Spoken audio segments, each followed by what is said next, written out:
Hi guys, my name is Nicolette Mashile. I am also known as the Financial Bunny. Welcome to the Financial Bunny TV. Today we're talking about a couple of mistakes that you should avoid when you are buying your first property.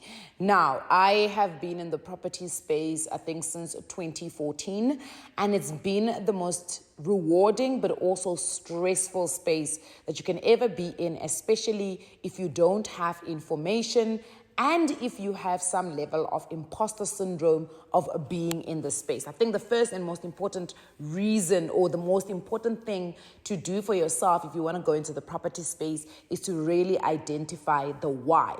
Why do you want to go into property? Are you buying a property for home ownership? Are you buying a property for investment purposes? Are you going into property because everybody says it's a good idea to go into property? People have told you that, oh my goodness, it's, that's where you're going to make the most money. Or are you even buying a house because people keep telling you it's stupid to rent? Why would you pay 8,000 Rand for someone else's property when you can pay 8,000 Rand for your own bond?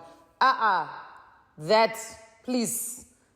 is a mistake that is so big that we need a whole different video to get into it. If you have not had the opportunity, I do think that I've spoken about this in a different video, but I will update that video and do a new one in terms of just comparing the cost when you are renting versus when you own the actual property, right? So do remember, none of my videos constitute as financial advice. If you are, however, looking for financial advice, please speak to somebody that is certified and registered with the FSCA. Okay. Mistake number one that needs to be avoided. Not understanding that if you are financing a house, you are going to the bank. You are saying to the bank, I want a 1 million rand house. I saw it there at that estate. I really like that house. Mara, I don't have 1 million rand. So I need you guys to give me 1 million so I can go buy my house. That is mistake number one, is not understanding that you are bringing somebody else on board to be able to buy this house. And that person that you are bringing on board is not coming there, there's no free lunch in Johannesburg, no free lunch in South Africa, no free lunch on the African continent, no free lunch in the world. Nobody is going to just jointly want to help you buy a home. They are going to charge you what is called interest. It's like having an umbrella when it's raining, right? For as long as you have the umbrella and as long as it's raining, they're going to charge you for that umbrella. That's basically what it is that they're going to charge you. That is called interest. And it is very, very important to understand that you are going to sign what is called a credit agreement. The reason why it's called a home loan is because that is the facility. The credit facility is called a home loan. The moment you get the home loan approved, and a bond needs to be registered. It is a bond. We're together until you pay this thing off, and then we give you your title deed, and we are no longer together, so we unbond. So it's important to make sure that the credit agreement is well structured and it suits you. I'll give you an example. Right now, the interest rate has gone up so many times in this country. So many times, and I'm going to show you just a demonstration, and I'm going to use just a couple of months. In May 2022, my home bond, how much it was costing me, my minimum monthly installment was 17,700. 17,700 was my monthly minimum installment that the bank required for me to be able to pay off the credit agreement I had signed. It is now November, it's December, but my November monthly installment was 21,200. From 17,700, 18,700, 19,700, 27,000, and just almost 21,700 at 21,200. So it's almost 3,000 Rand additional that I need to pay because the interest rate has been hiked. Why did that happen? It's because I took out what is called a variable rate. I took out my home loan on a variable rate. Well, generally, most of the banks are going to give you, especially a home loan, because it's such a long credit facility, they will probably give it to you on a variable rate, or they'll fix your rate for maybe 5 years or something like that.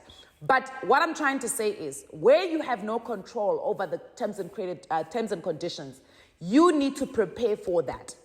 So how do you prepare to be able to get the best terms and conditions when it comes to the credit agreement? It is way before you even think of buying a house. It should be the way of life. You don't fix your credit score so that you can apply for a credit facility.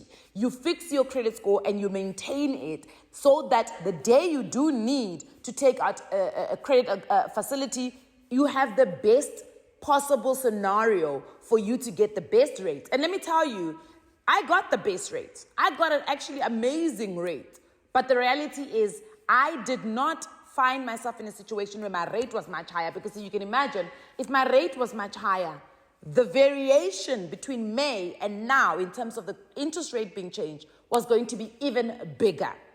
Far, far, far bigger. So the most important thing, just like any other credit facility, is to make sure that you are building a good credit score. The rule of thumb for many financial institutions is that they will look 24 months back when they're checking your credit history. So I know a lot of people will want to spend like 1 year trying to fix their credit so that they can apply for a home loan. You are putting yourself in a situation where the bank does not see you as a good investment, and they actually see you as a credit risk, and they will give you terms and conditions that are going to benefit them, so that if there is a chance of you defaulting, they would have collected as much money from you as possible through interest. So it's important to make sure that you are building and you are maintaining a good credit score. How do you do that? One, it is by making sure that you actually are active in terms of credit. So you can actually use a credit card, for instance, and you must make sure that you are paying off that credit card every single month. So remember, it's called a credit score and not a debt score. So you don't necessarily have to put yourself into debt. You just need to be able to use credit and then pay it back. So you've got to pay back every single month on the date that you stipulated that you are going to pay on. It is a machine. It is not a human being. So you can't pay a day later and say, but I paid. These people are playing around with me. No, it's a machine. If you miss the day when you're supposed to pay, the machine scores you or records it as a missed payment. And you've got to pay the minimum amount. And we'll talk a little bit someday on a different video again about why it's dangerous to pay only the minimum amount that the bank requires from you. And I know a lot of financial institutions, when they set up your debit order, it's always set up at the minimum amount. That's why you've got a responsibility to pay additional amounts of money into whatever credit facility you have when you have it. Because that is how you're going to pay this thing off quicker. But more than paying it off quicker, this is how you end up paying less interest. And I think that is in the interest of everybody's finances, to pay less interest over any type of credit facility. The third one is stop making unnecessary inquiries. Like if you don't need credit, don't make a credit inquiry. This is not Hunger Games where you're always trying. Look, you don't need validation from credit providers. Okay? You don't need validation from credit providers that you are worthy of giving credit to. Stop this thing of trying to find out, if I want to buy the BMW M2, will the bank give me the money? I'm trying to buy a 2-bedroom apartment. Will the bank give me money? Hello? That ain't good. All it's saying to the bank or to the credit provider is that you are constantly looking for credit, so you got to be very, very desperate.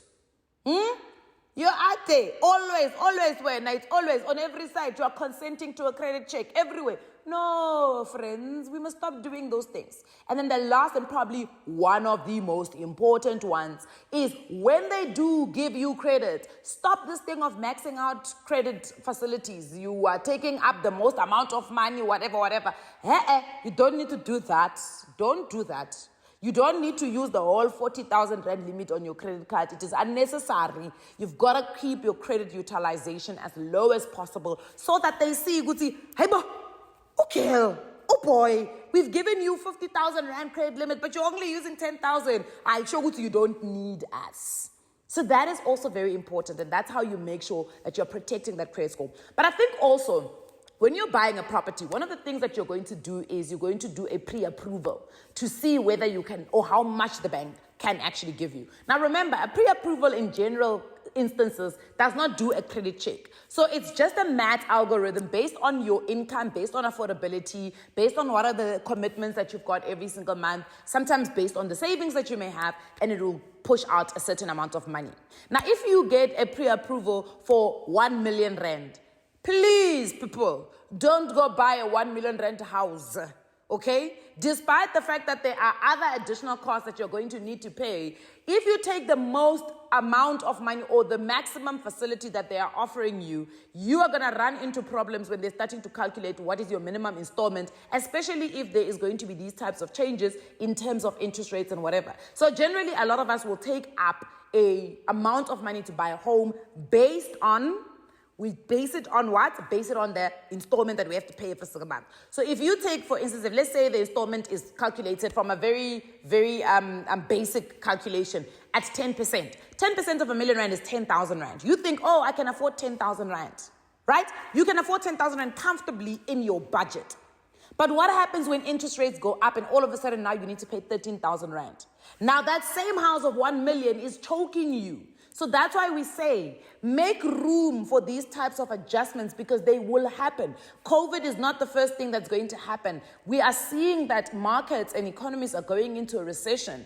So if these types of things happen on a cyclical rate or frequency, it means that even in your bond period, there may be a time when the interest rate needs to be adjusted. And if you are on a flexible rate, it will go and move with a market because that's what it's called. It's called a linked rate. So it's very important to be very, very wary of using the full facility that you have been given in those types of instances. Right. The second thing that I want us to concentrate on, or rather the second mistake that I want us to avoid, is where you are buying, okay? It's not just about location. I know we talk about location. It's not just location. It's also the estate you are buying. For instance, I'll give you an example. I'm in this estate right now. It's a very small estate. There's 9 houses. But let me tell you, because there's 9 houses in this estate, it costs us so much money to be able to do things. Things like security, things like maintenance, things like upgrade, because the homeowners association has to pay for those things collectively, right?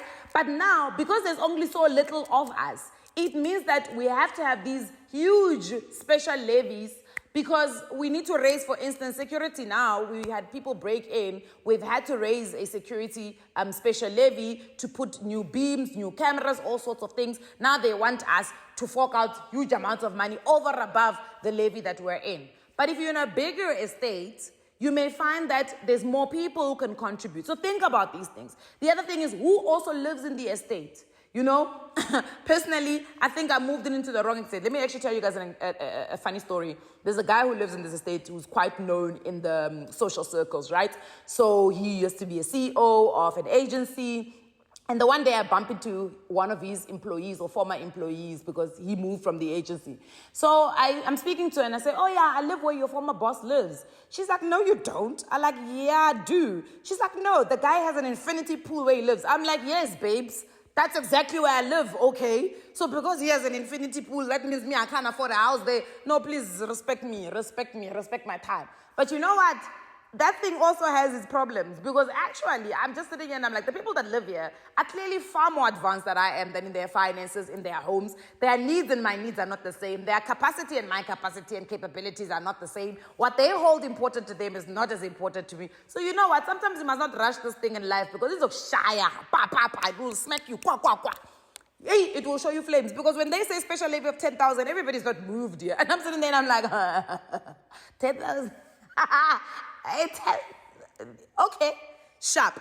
So very, very important to remember these things. But also, it's that conversation about moving to a new development. Remember, when you move, and I think it was the whole Baldwin situation where Baldwin Properties, because it was a new development, they owned a majority of the units. So they've got more voting power in the, not HOA, the other one. What is the other one? Body corporate. So they had more power in the body corporate. So there's maybe like 6 new people that have bought there. So your first AGM, you guys actually have no voting power. These are things that you got to think about when you're moving and you're buying property, right? The last one that I want to speak about, and location is also very important. Again, location is important because people do this thing where they buy homes and they're like, no, I'm going to take another 300,000 and refurb this thing. You can refurb your house, but you can't refurb location. You cannot, this is not monopoly. You don't take a house and move it somewhere else. So buying in the wrong location sometimes is very dangerous, especially if you have a plan of letting go of that property in some point. You gotta know what has this suburb been here for long? Does it look like it's going to still be here? The businesses around this suburb, are they going to be here? The amenities, are we going to get better schools around here? Or what's happening? It's important. Don't just be going there also buying property next to a big piece of land that's open, that you don't know what's the what. Very dangerous. The last one that I want to speak about, which is very, very important one, it's a very big mistake that a lot of young people make, is they don't factor in the additional cost that they need to pay. So things like your transfer fees, things like your bond registration fees, things like your initiation fee for the actual home loan, those things are very, very important. And unfortunately, they accumulate. There is an actual a table that you can go and look at in terms of how much a property worth a certain amount of money is going to cost you in terms of transfer costs, right? And it's important to remember that above R1 million, you're going to pay what is called a SARS transfer duty. Anything below that, you're only going to be paying transfer costs. But if you are buying via financing, you're going to pay a bond registration cost and an account initiation fee. So very important. Now, the reason why it's even worse when you don't factor these things, because then what young people do, or first-time buyers, what they do is they try to use a different credit facility to fund those things. So either a personal loan or a credit card, right? Now, if you have taken out a bond and it's been, or a home loan and it's been approved, but it's pending registration, so the bond has not been registered, then you realize, I need to pay transfer fees. And then you take out a personal loan. This can have an effect on whether or not they rescind that home loan. Because if you because remember, personal loans are much quicker to register, much quicker to get it. But if the bank kind of sniffs this and they do their due diligence again, and then all of a sudden now your affordability is just not enough. Now you're overcommitted because you've taken up a personal loan of 100,000 just to try and pay for the transfer fees. And all of a sudden, it's now throwing off those numbers. Now, with the personal loan, you actually can't afford the house or the bond anymore. Let me tell you, the bank has the right to rescind that loan. So it's very important to not overcommit yourself while you're waiting for the bond to get registered. Do not overcommit yourself in terms of credit once that has happened or in the process of that happening. I'm going to leave it here.